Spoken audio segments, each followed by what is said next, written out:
பூமியே புதிதானதே இவள் மழலையின் மொழி கேட்டு.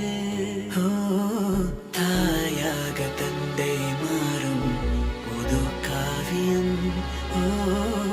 இவன் மறைந்த கிருக்கலில் இவளோ உயிரோவியம். இரு உயிர் ஒன்று சேர்ந்து இங்கு ஓர் உயிராகுதே. கருவறை இல்லை என்ற போதும் சுமந்திட தோணுதே.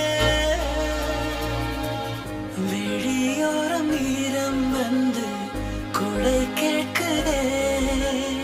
ஆரிரோ ஆராரிரோ இது தந்தையின் தாலாட்டு.